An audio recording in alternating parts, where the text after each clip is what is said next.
கிறிஸ்துவுக்குள் மிகவும் பிரியமானவர்களே, இயேசு கிறிஸ்துவின் நாமத்தில் உங்கள் யாவரையும் அன்போடு கூட நான் வாழ்த்துகிறேன். இந்த நாளிலும் தேவன் நம்மோடு கூட இடைப்பட விரும்புகிற ஒரு வார்த்தை சங்கீதம் 147 அதிகாரம் 13, 14 வசனங்கள். அவர் உன் வாசல்களின் தாழ்பாள்களை பலப்படுத்தி உன்னிடத்தில் உள்ள உன் பிள்ளைகளை ஆசீர்வதிக்கிறார். அவர் உன் எல்லைகளை சமாதானம் உள்ளவைகளாக்கி உச்சிதமான கோதுமையினால் உன்னை திருப்தியாக்குகிறார். ஆம், இந்த வார்த்தையின் மூலம் தேவன் இன்றைக்கு நம் ஒவ்வொருவரோடும் கூட இடைப்படுகிறார். இன்றைக்கு நம்ம வாசல்களின் தாழ்பாள்களை அவர் பலப்படுத்தி நம் பிள்ளைகளை அவர் ஆசீர்வதிக்கிறாரா. நம்ம எல்லை எங்கிலும் சமாதானத்தை அவர் தருகிறாராம். உச்சிதமான கோதுமையினால நம்மை திருப்தியாக்குகிறேன் என்று சொல்லி கர்த்தர் வாக்கு கொடுக்கிறார்.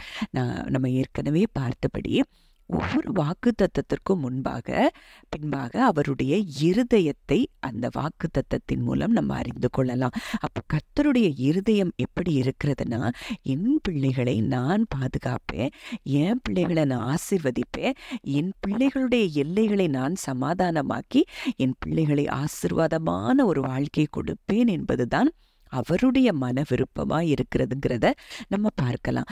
இதே வார்த்தையை ஒரு ஆங்கில மொழி வேதாகமத்தில் நான் வாசித்தேன். He guards your city by keeping its gates strong. He blesses the people who live there.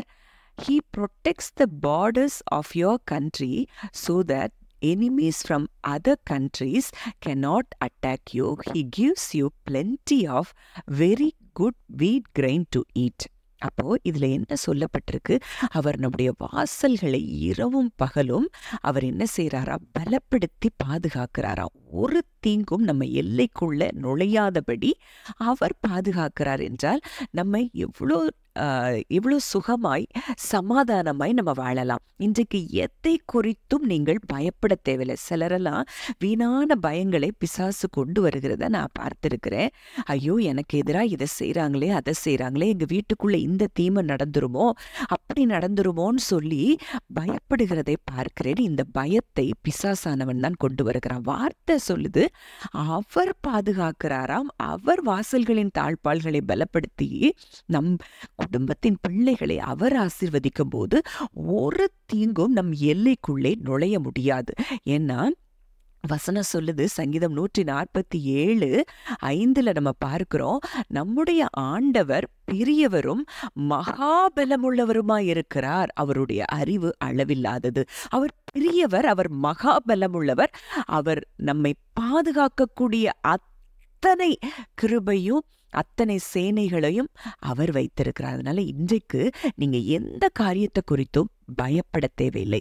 அவர் உங்க எல்லைகளை he protects the borders of your country so that enemies from other countries cannot attack you. ஒரு தேசத்தை அவ்வளவாய் பாதுகாக்கிறார் என்று சொல்லி வேதம் சொல்லுது. அப்போ நம்ம குடும்பத்தை அவருக்கு பாதுகாக்கிறது கடினமான காரியமா? அப்போ எந்த எதிரியும் உட்புகாதபடி பாதுகாக்கிற ஒரு தகப்பன் நமக்கு இருக்கிறபடியினால இன்றைக்கு நீங்கள் எதை குறித்தும் பயப்பட தேவையில்லை. அப்பா, நீங்க எங்கனைய பாதுகாக்கிறீங்க, நீங்க எங்க எல்லை சுற்றிலும் இருக்கிறீங்கன்னு நீங்க சொல்லும் போது அந்த சத்துருவானவன் உங்கள் குடும்பங்களை விட்டு ஓடி போகிறத நீங்க பார்ப்பீங்க. ஒரு ஆசீர்வாதமான வாழ்க்கையை கர்த்தர் உங்களுக்கு இன்றைக்கு தருகிறார். ஜெபிக்கலாம். அன்பின் பரலோக தகப்பனே, நன்றியோடு உம்மை துதிக்கிறோம், ஸ்தோத்திரிக்கிறோம். அப்பா, இந்த நாளிலும் கூட கர்த்தாவே, நீர் எங்களோடு இடைப்பட்ட இந்த வார்த்தையின்படி கர்த்தாவே, எங்கள் வாசல்களின் தாழ்பாள்களை நீர் பலப்படுத்துகிறதற்காக, எங்களிடத்தில் உள்ள எங்கள் பிள்ளைகளை, எங்கள் குடும்பத்தின் மக்களை நீர் ஆசீர்வதிக்கிறதற்காக நன்றி செலுத்துகிறோம் தகப்பனே. எங்கள் எல்லைகள் எல்லாவற்றையும் நீர் சமாதானம் உள்ளவைகளாய் நீர் மாற்றுகிறீர். எந்த சத்துருவும் எங்க எல்லைக்குள்ள நுழைய முடியாதபடி, எங்கள் ஆண்டவரே எங்களை துன்புறுத்துதலை கொடுக்காதபடி நீர் பாதுகாக்கிறபடியினால நாங்கள் சுகமாய், இஸ்ரவேல் தனித்து சுகமாய் வாசம் பண்ணுவான் என்று சொன்னபடி ஆண்டவரே, எங்களை சுகமாய் நீர் குடியிருக்க பண்ணுகிற தயவுக்காய் நன்றி செலுத்துகிறோம். அப்பா, உச்சிதமான கோதுமையினால் எங்களை நீர் திருப்தியாக்குகிறபடியினால் நன்றி செலுத்துகிறோம். இந்த வார்த்தையின்படியே இதை கேட்கிற ஒவ்வொருவரையும் என் தகப்பன் நீர் ஆசீர்வதிக்கிறபடியினால் நன்றி செலுத்துகிறோம். துதி கன மகிமை யாவையும் இயேசு ஒருவருக்கே செலுத்துகிறோம். கர்த்தரும் மீட்பருமாகிய இயேசுவின் மூலம் கேட்கிறோம், ஜீவனுள்ள நல்ல பிதாவே, ஆமென்.